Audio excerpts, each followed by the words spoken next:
Pikmin is a series of real-time strategy games made by Nintendo that has slowly gained popularity over the years. Its modest sales early on could have doomed Pikmin to the path of old-school obscurity like many other series of its time, but due to Nintendo's constant support over the years, mostly backed by the series' sole creator, Shigeru Miyamoto, Pikmin has been able to withstand the test of time and become a core Nintendo franchise through its unwavering sheer determination and artificially backed nepotism. Now, Pikmin is a very unique series for me personally, because unlike every other Nintendo franchise I've ever talked about throughout the entire history of this YouTube channel, I have never played a single Pikmin game. As someone who grew up with Nintendo, Pikmin has never been something I was ever curious to check out, and I don't know why. I mean, I grew up loving the GameCube, it's one of my favorite Nintendo consoles of all time, I played all of the classic GameCube games, except for Pikmin.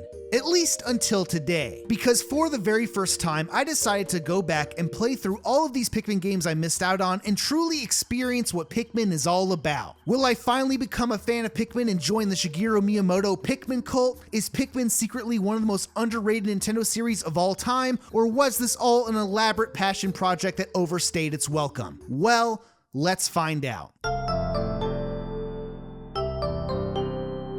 The first Pikmin game was released on the GameCube in 2001 on the exact same day as the release of Super Smash Bros. Melee, so obviously as a kid I was not playing Pikmin. The story for Pikmin starts with Captain Olimar crash landing on an alien planet, and with only 30 days of remaining power to maintain his life support, Olimar has to set out on a journey to repair his spaceship in order to get back home and escape alive. In order to repair his ship, Olimar has to work alongside the local plant hybrid creatures called Pikmin to collect his missing ship parts that were scattered across the planet by commanding them to attack nearby enemies, pick up and transport objects, and use their unique abilities to traverse the world. Each in-game day starts at home base, with Olimar gathering his Pikmin from the nearby onions, and the player is given about 13 minutes or so to explore the world. When Olimar commands the Pikmin to perform actions, the Pikmin will automatically perform their specific task without Olimar's input and will continue doing what they're told until they either complete their task or they somehow die in the process. And up to 100 Pikmin can be used to perform multiple actions at the same time. After 13 minutes goes by and night approaches, the player will then be forced to finish up what they're doing, gather up all their Pikmin, and escape the planet before the end of the day, and any remaining Pikmin that were left behind will be eaten by the nocturnal apex predators of the planet. So with all that said, the goal of Pikmin is immediately clear. You have 30 days to collect 30 ship parts, and you must do this by commanding your squad of Pikmin with precision. You can press A to throw Pikmin towards wherever the cursor is pointing to command them to perform a nearby action. You can press B to whistle to command the Pikmin to stop whatever they're doing and follow Olimar. You can press R to cycle between which Pikmin Olimar will throw, and you can also use the C stick to command your entire group of Pikmin to swarm a nearby object or monster. The more Pikmin Olimar has at his disposal, the more actions Olimar can perform. And because the 30-day time limit is a major factor of this game, excessive Pikmin deaths can have massive consequences on your playthrough. Of course, more Pikmin can be grown or plucked out of the ground by bringing pellets and enemies back to home base, but the process of planting and creating more Pikmin is yet another activity that can only be done during the day. So constantly making mistakes and spending the limited time you have replenishing your Pikmin squads can quickly add up over time. This challenge is also compounded upon once you realize that the Pikmin in this game are very dumb. A lot of times, Pikmin won't take the exact path you might expect while carrying an object back to base and immediately wander off into a battle zone filled with monsters. Sometimes a couple of Pikmin will deliberately run off a cliff and separate themselves from the rest of the group, and sometimes Pikmin will even refuse to walk on a bridge correctly and intentionally walk straight into a nearby river and drown themselves for no reason. While Pikmin deaths do initially feel bad and make you want to start over, the low intelligence of your Pikmin squad will turn you into an emotionally repressed war veteran where you'll eventually justify their deaths by observing how the weak Pikmin simply deserve to die because they're uncivilized low IQ dumbasses who couldn't accomplish anything without you. An additional challenge of micromanaging your squad of Pikmin is that only certain types of Pikmin will be able to perform certain actions. Red Pikmin have more attack power to fight enemies and have natural fire resistance. Yellow Pikmin can be thrown higher than other types and also carry bomb rocks to blow up certain obstacles, and usually also blow themselves up in the process like some ISIS shit. And blue Pikmin can breathe underwater and have the unique ability of being able to pick up and save red and yellow Pikmin who decide to walk straight into a nearby lake to intentionally drown themselves. So not only does the player have to command a large group of Pikmin to gather ship parts in real time, but they also have to decide which types of Pikmin they want to use for each specific task. The challenge and fun of Pikmin is being able to micromanage all of these things at the same time and min-maxing the game to its fullest potential. There's more than enough time available for any player to beat the game and reach the end credits, but the most fun of the game is doing multiple things fast to stay ahead of schedule while also trying to preserve your Pikmin squad as best as you can. The game also has 3 different endings depending on how well you did. The good ending is achieved by collecting all 30 ship parts and Olimar escaping the planet successfully, with the Pikmin learning to fight and survive on their own. The neutral ending is achieved by collecting the 25 mandatory ship parts and Olimar still ends up escaping the planet. And the bad ending is achieved by failing to collect enough ship parts in 30 days, where Olimar will attempt to escape the planet before crash landing back down and becoming unconscious. You also get an extra cutscene of the Pikmin carrying Olimar's body back to their onion and transforming his corpse into a weird Pikmin hybrid creature where he still might be dead or not dead. It's a very vague, weird ending. Overall, Pikmin 1 is really good. I was very surprised at how fun this game was. It's a certified banger GameCube classic that I definitely missed out on. The game is pretty short, as most playthroughs are usually less than 10 hours or so, but the arcadey nature of the game makes it very replayable, which I highly appreciate. 1 point for Miyamoto. I'm slowly being indoctrinated into the Pikmin cult.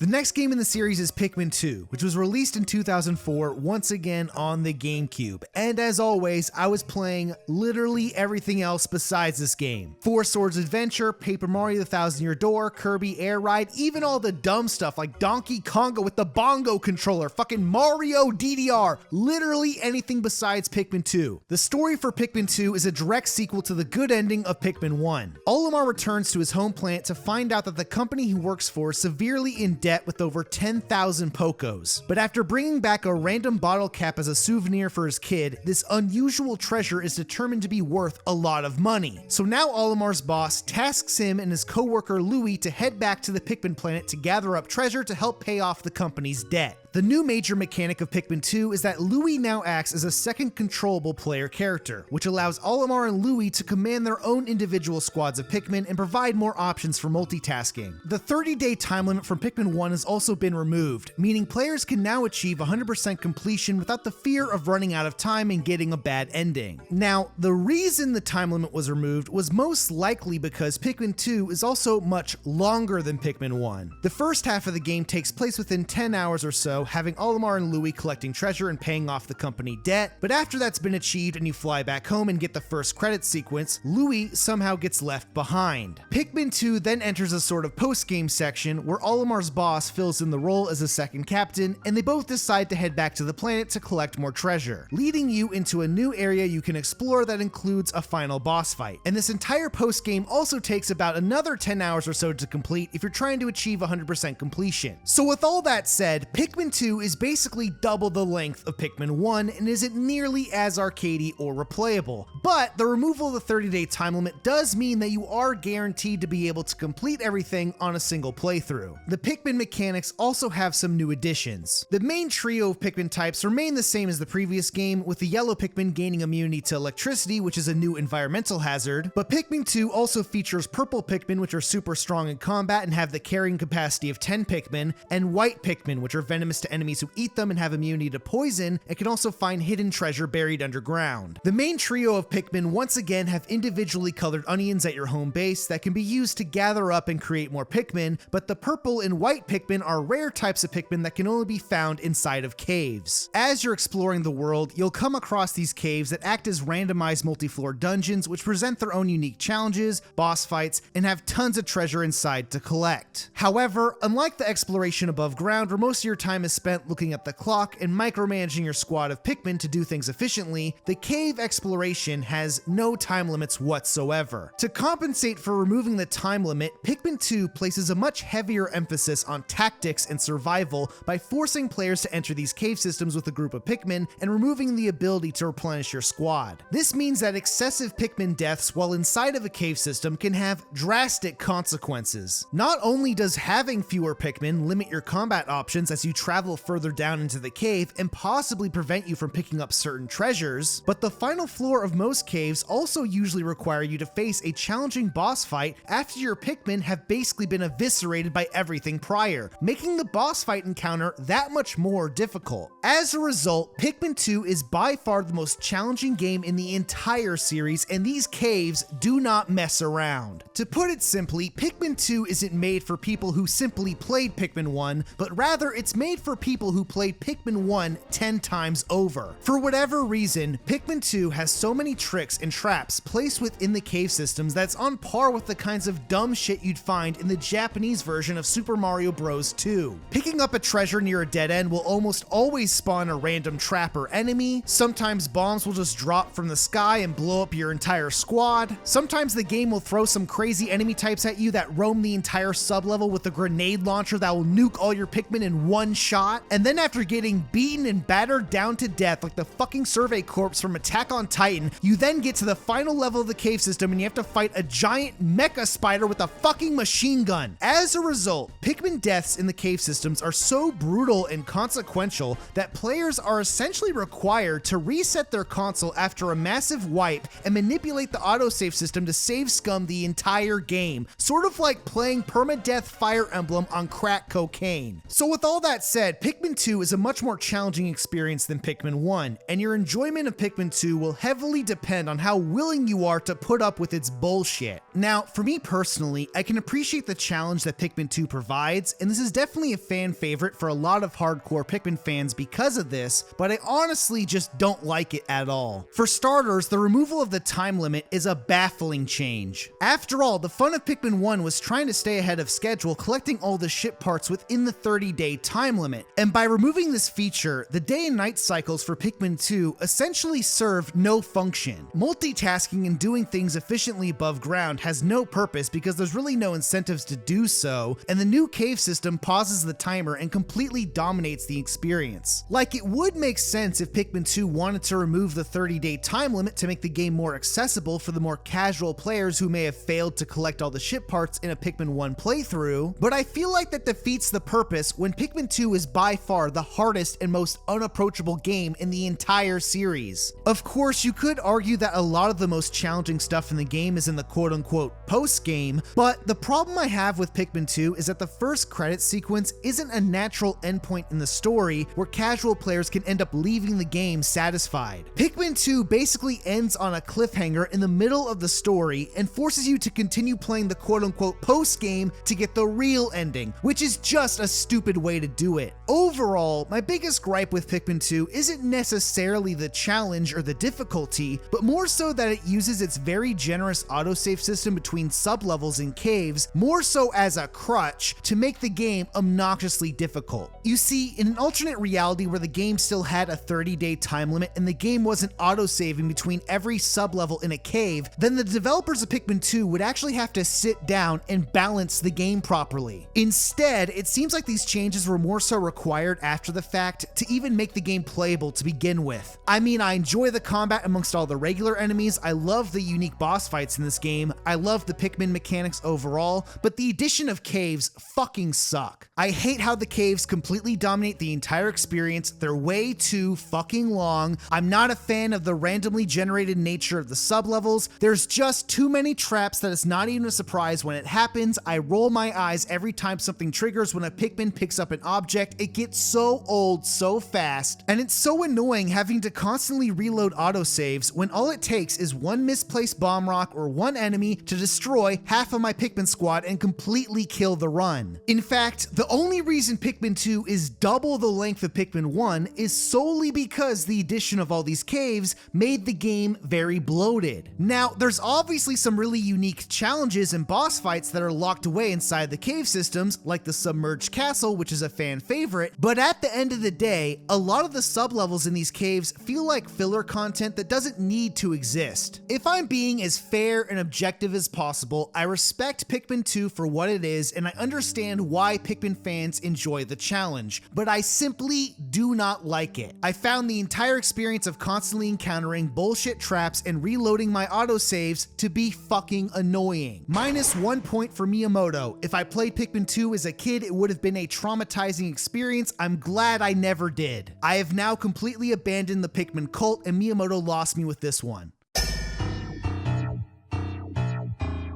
So now it's 2009. I'm playing tons of games on the Wii like Twilight Princess and Super Mario Galaxy, and then Nintendo puts out a new Play Control port of Pikmin where you can point at the screen and move the cursor and throw Pikmin, and I didn't play that shit at all. They even put in Olimar in Super Smash Bros. Brawl to try to get me with that smash bump in popularity, but I still didn't give a fuck. It's like, oh, this character kinda sucks ass to play, I guess Pikmin sucks too. Nintendo also released the new Play Control port of Pikmin 2 on the Wii in like 2012 at the complete ass end of the console's life cycle, and because I wasn't even playing Wii games at that point, I didn't even know that it came out. I was just avoiding Pikmin like the fucking plague. However, this was all about to change because Shigeru Miyamoto was so fucking pissed that no one was playing Pikmin that he devised a bold, innovative strategy to guarantee every Nintendo fan would play the next Pikmin game no matter what. You see, in order for Miyamoto to force Pikmin upon everyone, he decided he was going to release Pikmin 3 on the Wii U near the console's launch so that all of Nintendo's most hardcore fans would have absolutely nothing to play besides Pikmin 3. Not only that, but Miyamoto was going to bleed them out and force Nintendo to release absolutely nothing for 9 months. That way, when Nintendo's most diehard fans are so desperate to play literally anything on Nintendo's new console, Pikmin 3 would appear out of thin air and the series would finally get the chance it deserves, selling millions of copies and finally fulfilling the Pikmin cult prophecy as the artificially overhyped Nepo Baby franchise it is. However, in Miyamoto's hubris to fulfill his selfish desires, he unintentionally tanked the sales of the Wii U because there was absolutely nothing to play, and when Pikmin 3 finally came out, not only did no one buy it, but no one even bought the console to begin with, and he almost borderline bankrupted the entire company just so people would finally play his stupid ass fucking game where you pick up a lemon and move it somewhere else. However, this was all according to plan. This is Shigeru Innovation Miyamoto we're dealing with. He knew that no one would buy Pikmin 3 near launch. He made the Wii U have a stupid gimmick on purpose.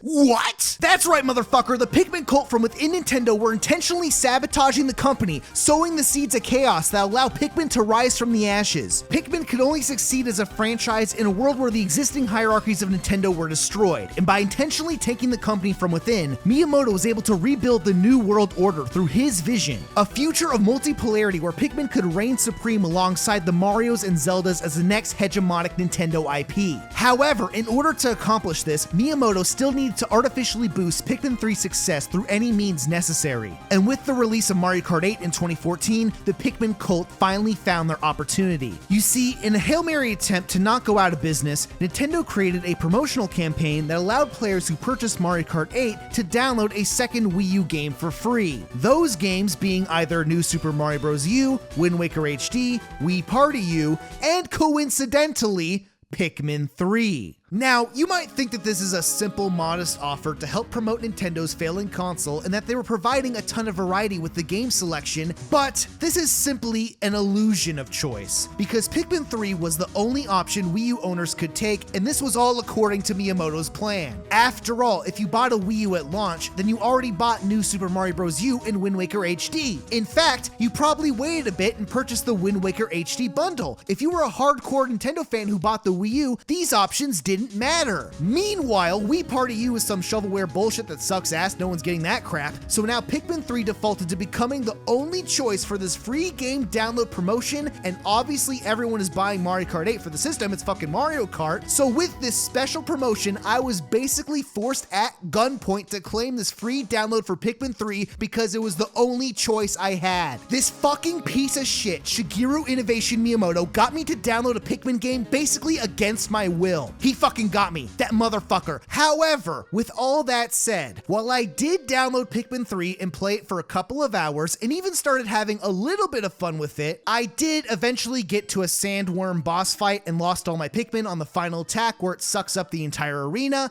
and then I stopped playing. Even back in 2014 with all the cards stacked against me, the Pikmin cult had no motion whatsoever. In fact, this one and only experience of downloading Pikmin 3 on the Wii U and playing it for a couple of of hours basically summarizes my entire experience with the Pikmin series prior to making this video. So while Miyamoto succeeded in briefly getting me to try Pikmin 3 back in 2014, his plan ultimately didn't really work. Anyways, Pikmin 3 was released on the Wii U in 2013. The story takes place after the events of Pikmin 2, but from the perspective of 3 new captains from a different planet. The distant planet of Kopai is facing the threat of massive starvation due to an exponentially growing population. So in order to solve this problem, 3 explorers, Alf, Brittany, and Charlie, are sent out to space to track down any possible alien planets with food resources that they could harvest and bring back home. In classic Pikmin fashion, the group eventually stumbles upon the Pikmin planet, and due to the laws of the Pikmin universe, the 3 explorers crash land onto the planet and lose their cosmic drive key, preventing them from leaving. In order to survive and complete their mission, the 3 captains have to work together alongside the Pikmin in order to pick up fruit to harvest the seeds, and also figure out how to fix their ship to head back home. The newest addition to Pikmin 3 is being able to control 3 captains at once, as well as the time limit being brought back from Pikmin 1, but in a somewhat different manner in the form of food rations. At the end of each day cycle, each captain in your party will consume a drink created from the stockpile of fruit you gathered, and if the player runs out of fruit juice, they will be met with a game over screen and be forced to restart the day. Overall, the time limit is actually much higher than Pikmin 1, with all the collectible fruit in the game extending the calendar out to 99 days, but because the game hides the time limit behind this food rationing mechanic, it's able to create the same kind of urgency as Pikmin 1 that required players to move around and gather resources as efficiently as possible. In this respect, Pikmin 3 is very similar to Pikmin 1. The Vietnam War tunnels from Pikmin 2 have been removed and replaced with actual cave systems in other areas that more seamlessly tie into the map above ground, which I personally enjoy a lot more. The biggest changes to the Pikmin this time around are the addition of Rock Pikmin, which specialize at performing blunt attacks and breaking crystal objects, and Winged Pikmin, which are weak in battle but can fly above ground and easily carry objects over large gaps and obstacles. Meanwhile, the purple and white Pikmin from Pikmin 2 have been removed from the main story mode and only exist in the side modes that no one played. Pikmin 3 also massively improved the AI of the Pikmin, so they're much better at following your captain around, and they don't suicide themselves by walking off cliffs and directly into bodies of water for no reason. And unlike the previous games, all of your Pikmin are all stored inside of a singular master onion, which is a massive quality of life feature. The game also has multiple endings based on how much fruit you collect, although it's mostly just a couple of short texts in the epilogue describing the potential fate of Kopai and whether or not they are capable of solving the food crisis. Regardless of which ending you get, you do discover throughout the story that Olimar and Louie were on the Pikmin planet and were still gathering more treasure to purchase back Olimar's ship, and the story and events of Pikmin 3 also blatantly demonstrate that Louie is just the biggest piece of shit. Basically, for those who are uninitiated, Louie is the devil incarnate in the Pikmin universe. He is literally the main antagonist of the series for pretty much no reason. If you completed the post-game in Pikmin 2, you discover that the whole reason Olimar's company went into debt in the first place was because Louie ate the entire load of golden Pikmin carrots he was supposed to deliver. And Louie is objectively more hostile towards the 3 captains in Pikmin 3, where after being discovered and rescued by the crew, he eventually ends up stealing all their juice during the middle of the night and has to be immediately recaptured, or else you risk getting an instant game over. Louie is a fucking asshole. Fuck Louie. Now, I will say a minor personal complaint I have with Pikmin 3 is that because the survival aspect feels like a much more immediate problem in-game, I spent most of my time gathering the fruit worrying more about whether or not I had enough juice at the end of the day, rather than the actual mission, which is to collect the fruit seeds to bring back home. This led to a weird problem for me, where after playing for a while and building up a massive stockpile of fruit juice, I eventually just started to ignore the fruit once I realized I didn't need any more food rations, and I ended up just beelining to the end of the game. So with all that said, I personally feel like none of the Pikmin games have ever beaten the simplicity of gathering the ship parts in Pikmin 1, and it's still the only game where I was motivated to achieve 100% completion because I wanted the ship to work so Olimar could get back home. On the other hand, the treasure gathering in Pikmin 2 and the fruit gathering in Pikmin 3 just don't hit the same way for me, mostly because the goals of the story just aren't as interesting. Besides that, there really isn't much else to talk about because Pikmin 3 is a very straightforward sequel that focuses more towards the Pikmin 1 style of gameplay. And because Miyamoto basically forced me to download Pikmin 3 on the Wii U, and I did end up enjoying it a decade later, I will begrudgingly give one more point to Miyamoto, even though he low-key doesn't deserve it. I'm still not joining the Pikmin cult anytime soon, as I'm too traumatized from the previous game, but I'm starting to understand the manipulation tactics the cult uses to gaslight their victims.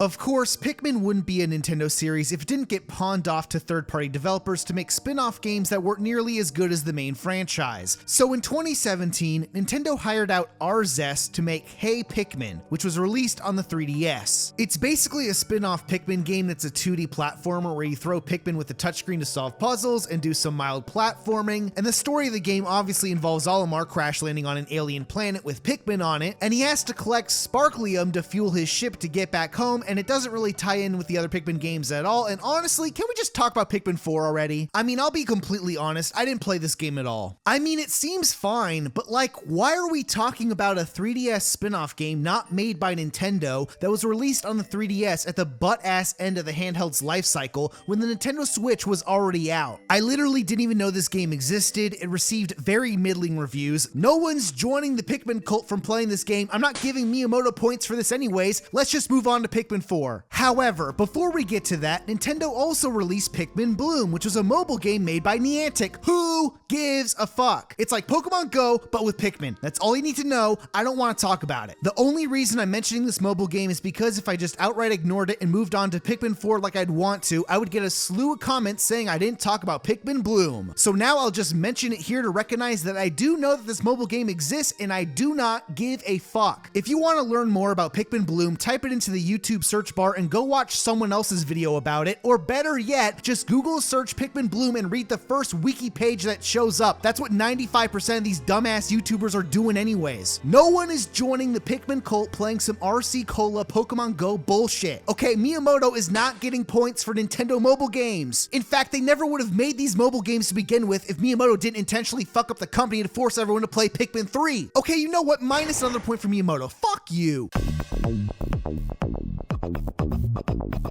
Anyways, Pikmin 4 was released on the Nintendo Switch in 2023, and this was the game that put Pikmin on the map because it sold a lot of copies, at least for Pikmin standards. The Switch port of Pikmin 3 in 2020 helped to boost the sales of the series even further, and Pikmin 4 came out at the right time to take advantage of the Switch's massive player base. Meanwhile, I wasn't playing this shit at all, as always. I think Tears of the Kingdom came out around the same time. I was way more excited for that. Obviously not playing Pikmin 4. The story for Pikmin 4 follows Captain Olimar, who unsurprisingly crash lands on the Pikmin planet again for the third fucking time in a row. But because he has so much experience crash landing on the Pikmin planet, he is able to send out a distress signal, which is responded to by the Rescue Corps, who surprisingly also crash lands onto the Pikmin planet as well. So now the player character, who is the newest recruit of the Rescue Corps, has to travel to the Pikmin planet to rescue the Rescue Corps who crash landed onto the Pikmin planet while trying to rescue Olimar after he crash landed onto the Pikmin planet. Along the way, the player character works alongside their space dog companion in order to track down the missing members of the Rescue Corps and repair their broken ship, and after a while, the group eventually tracks down Olimar and you get the first credits sequence, where it's revealed that Louie is also on the planet doing God knows what as the devious immortal Orochimaru of the Pikmin series. So then after heading back to the planet for seemingly random plot reasons, you end up rescuing more missing team members and end up fighting Louie in the final post-game boss fight and get the true ending, which involves just leaving the planet again. In this respect, Pikmin 4 is very similar to the structure of Pikmin 2, in the sense that it brings back the dungeon crawling cave systems and is way too fucking long. However, unlike Pikmin 2, Pikmin 4 is much more accessible and actually brings a lot more to the table to help justify its length. It's very much a celebration of the Pikmin series up until this point, and the entire game includes almost every aspect of all the previous games jammed together. It's got a Pikmin 1 inspired inspired alternate story mode in the post-game. It's got the dumbass cave systems from Pikmin 2. It's got all the Pikmin from the previous games with the addition of Ice Pikmin and Glow Pikmin. It's got tons of challenge modes and unlockables from Pikmin 3. It's even got the stupid Sparklium mechanic from the 3DS game no one gave a fuck about. Pikmin 4 is basically the complete Pikmin package. The biggest change to Pikmin 4 is definitely the addition of Ochi, which is this game's second playable captain. However, unlike the other controllable captains from the previous games that had the same functionality as the player character, Ochi can also be sent out and used like a Pikmin to pick up objects and fight in combat, making Ochi one of the best companions of any Pikmin game to date. In fact, Ochi provides so much utility to the player character that he's borderline overpowered. For starters, the player captain can ride on top of Ochi, and your Pikmin squad will actually latch onto Ochi as you move around, allowing you to easily condense and maneuver your Pikmin squad with minimal effort. Ochi can also swim on top of water surfaces and jump in the air, meaning the player character and your entire Pikmin squad can now easily cross water, jump over small gaps, and traverse small elevation changes. And on top of this, you can also unlock more abilities as you progress throughout the game, which turns Ochi into the most overpowered member in your entire squad. You can increase Ochi's carrying capacity to pick up objects with a strength of 100 Pikmin. You can increase the damage he does when you send him out to attack enemies. You can ride on top of Ochi and rush at enemies to temporarily stun them and also dump your entire Pikmin squad directly on top of them, effectively nuking enemies in a matter of seconds. You can upgrade Ochi's swimming speed and eventually allow him to dive underwater. You can increase Ochi's digging speed. You can give Ochi unique commands to pick up idle Pikmin at home base and have Ochi bring them directly to the player character. Ochi fucking rules! Not only that, but Ochi is so busted that it completely trivializes some of the most challenging moments from the previous games. For example, back in Pikmin 2, that machine gun motherfucker was one of the hardest bosses of all time. You had to micromanage Olimar and Louie with extreme precision and figure out opportune moments you could actually move in and attack the boss. And if any Pikmin were left idle out in the open, that machine gun boss would Sandy Hook the shit out of those Pikmin bang bang Uvalde style. Meanwhile, in Pikmin 4, the machine gun boss doesn't even matter. You just grab your entire squad of Pikmin, hop on Ochi, and now you can successfully dodge every machine gun shot no problem, because now you have manual control over your entire Pikmin squad while also condensing the group's hitbox down to the size of a penny. So with all that said, Ochi's inclusion in Pikmin 4 completely changes the dynamic of the game, and it's one of the main reasons why Pikmin 4 is criticized for being too easy. Now, from my perspective, I don't get offended when games are on the easier side, and honestly, I'd rather play a more straightforward, pleasant experience like Pikmin 4 than having to deal with the constant rage bait bullshit in Pikmin 2. That's why, despite the lack of challenge, I had way more fun playing Pikmin 4 overall, and it's also why Pikmin 4 was the most commercially successful game in the series, because unlike Pikmin 2, they actually sat down and balanced the game properly. You see, up until this point, Pikmin was a pretty niche franchise, and with Pikmin 4, it really felt like Nintendo was going out of their way to sell players on the Pikmin experience, and there's no better example of this than the in-game canonization of Dandori. Dandori is a Japanese word which roughly translates to the procedure or the preparation or something like that, and Dandori is essentially the word that the developers of the Pikmin series used to describe the joy of playing Pikmin, referring to the fun of strategically planning and executing Pikmin actions. In fact, not only does Pikmin 4 incentivize players to learn the fun of min-maxing Pikmin, but it also challenges players to improve their Dandori min-maxing skills with Dandori challenges. These new challenges can be found throughout the world amongst the other cave systems, and when you come across a Dandori challenge, the player will be tasked with a time-sensitive mission that evaluates their min-maxing efficiency using all the Pikmin mechanics at their disposal. Players can encounter treasure collecting missions which require efficiently using Pikmin to complete all the sub-level objectives as fast as possible, or they will be challenged by a Leafling castaway in a 1v1 battle where they must collect more treasure than their opponent. Overall, these Dandori challenges are by far the most fun experiences of Pikmin 4, not only because they can be genuinely difficult at times to get perfect scores, but also because the challenges revolve around a fucking time limit, which confronts players to participate in Dandori and actually learn how to play the game. On the other hand, another new feature that I'm a little bit iffy on is the night expeditions. When you defeat a Leafling castaway in a Dandori challenge or find them in the cave systems and bring them back to home base, you can cure them by obtaining glow sap from a Lumignol, which you have to protect throughout the night from enemies that are trying to destroy it. And these night expeditions are basically like a Pikmin tower defense mode. Overall, it's an okay addition, but I kinda hate how the Leafling castaways can only be cured through doing this mode. So when I was playing through the game, I eventually developed a massive pileup of Leafling bodies at home base because I just didn't feel like playing the night expeditions that much. Now, to the game's credit, the night expeditions are relatively short at about 5 minutes or so, and if you have a key team member of the rescue corps that needs to be cured immediately, their priority does get bumped up through the queue of Leafling bodies sitting at home base. But overall, I personally feel like the novelty of this mode wears off pretty quick. I also think a cool aspect of the world of Pikmin was that night was always this mysterious state of the game where all the crazy monsters would come out, and Pikmin 4 kind of ruins the mystique of it all. Like, in the first 3 games, I was picturing nighttime rolling around and all the captains shitting their pants escaping to the atmosphere in their spaceships before all the apex predators started roaming the planet, like giant Shadow the Colossus motherfuckers. But apparently Pikmin 4 has now confirmed that it actually wasn't that bad, because now you can just wander around willy-nilly because the maps are basically more empty than they were during the daytime. And even if that wasn't the case, I guess everyone could have just set up a campfire underneath the moonlight and made some fucking s'mores, because apparently all the night enemies were more focused on killing these stupid luminol things for no reason. So with everything taken into consideration, Pikmin 4 is a pretty good entry into the series. It's a great game to play for those who have never played a Pikmin game before, as it's a bit on the easier side and has tons of content in it, but the addition of Ochi does change the way you typically interact with the Pikmin mechanics, which is why I think Pikmin 4 had some mixed reception from longtime fans. However, as someone who doesn't give a shit about Pikmin at all, I still enjoyed Pikmin 4. In fact, the only major complaints that I have with Pikmin 4 is honestly how similar it is to the structure of Pikmin 2. The cave system mechanic in general just stretches out the games way too long, regardless of both games' difficulty, and much like Pikmin 2, Pikmin 4 also has this weird first credit sequence that doesn't really end the game on a satisfying note. Regardless of the game's story, I did still have a good time playing through Pikmin 4 despite how fucking long it was, so I will still begrudgingly give Miyamoto a point for this one. However, with all the points tallied up, I'm not joining the Pikmin cult anytime soon.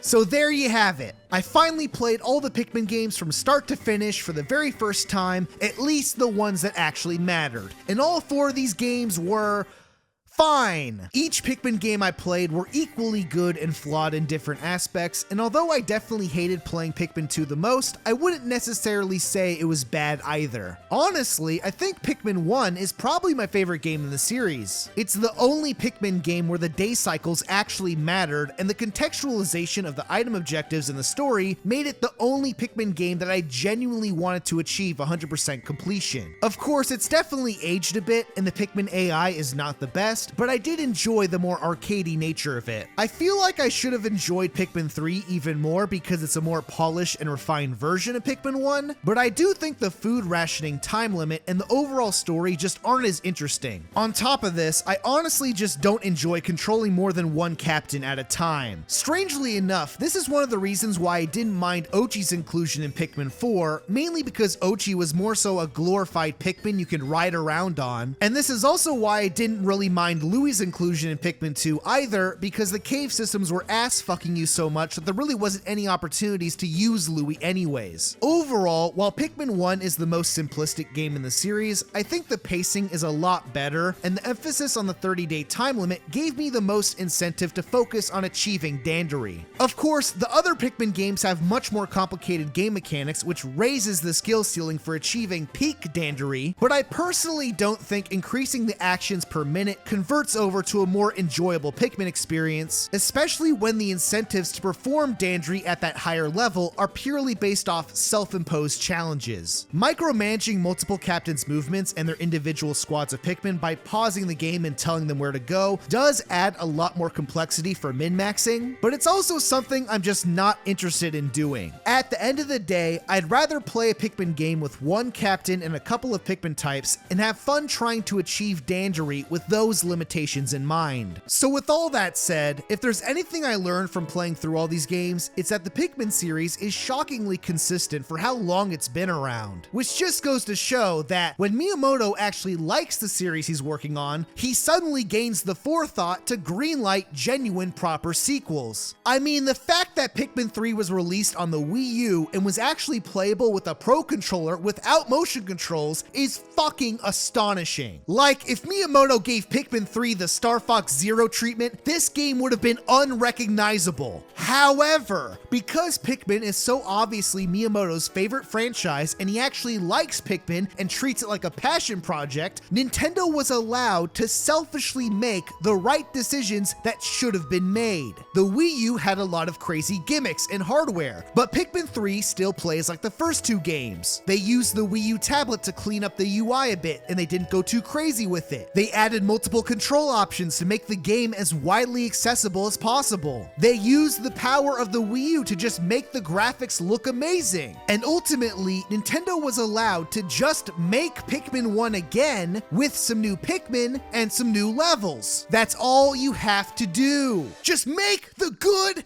game again with some new levels.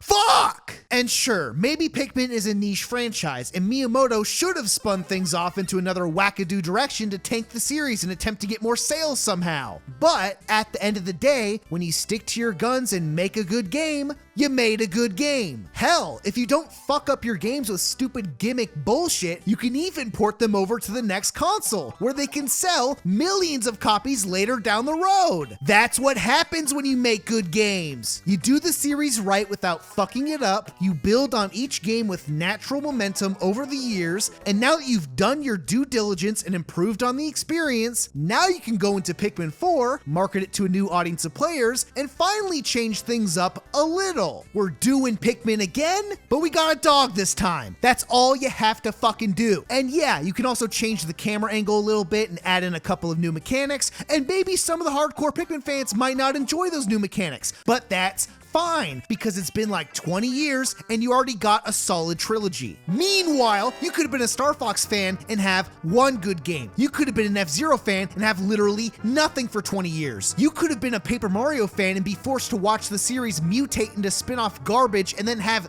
that become the main series. At least Pikmin fans have games to play. Sure, it takes a decade to come out because no one gives a fuck, but at least when they do come out, you can call it a Pikmin game. At least Nintendo respects Pikmin for what it is. Fuck it, I'm saying it. Why did Miyamoto have to like Pikmin this much? Why couldn't he like a better series instead? Bro, if Miyamoto liked Star Fox as much as Pikmin, we could have had open world Star Fox games by now. We could have had F-Zero GX5, motherfucker. Why aren't we getting this shit? Meanwhile, we're just stuck watching all these franchises die off into irrelevance as mid-ass Nepo baby Pikmin continues getting yearly promotions and massive career growth just because they're family friends with the CEO. It's the most frustrating shit of all time. I mean, you just know Pikmin 5 is gonna be the same shit again. It's like, oh my god, all of them are somehow crash landed on the same planet again for the 7th time in a row. We gotta fight a Snizzard Snufflebutt and a Dookie Dizzard. Oh my god, there's orange Pikmin this time. They have immunity to goo. They can clean up the goo walls. And oh my god, you're not gonna believe this one, folks. You're gonna have to pick up an apple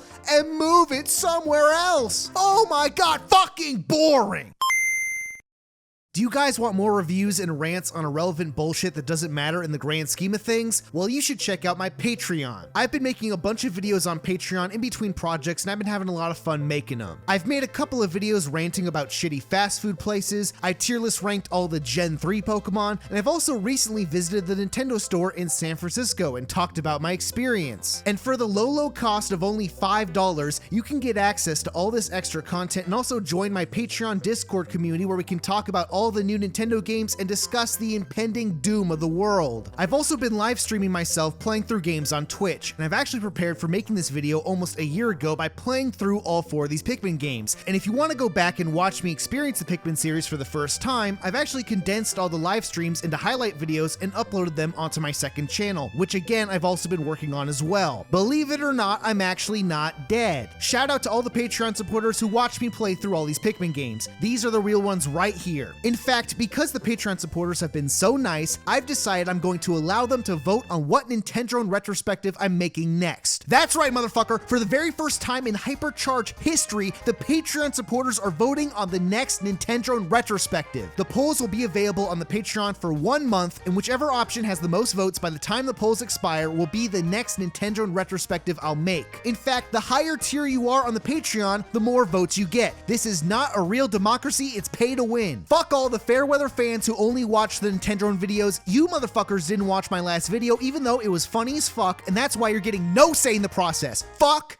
you. I'm getting sick of you pieces of shit only watching Nintendo stuff. You guys need to expand your horizons and try new things. And ironically, you would have learned that if you actually watched my last video, you dork-ass welcome tour playing douchebags. And despite the fact that you guys don't deserve jack shit, I'll still continue making entertaining Nintendo videos for you guys anyways because I'm such a nice guy. Anyways, the links to everything are in the video description, and I'll see you next time.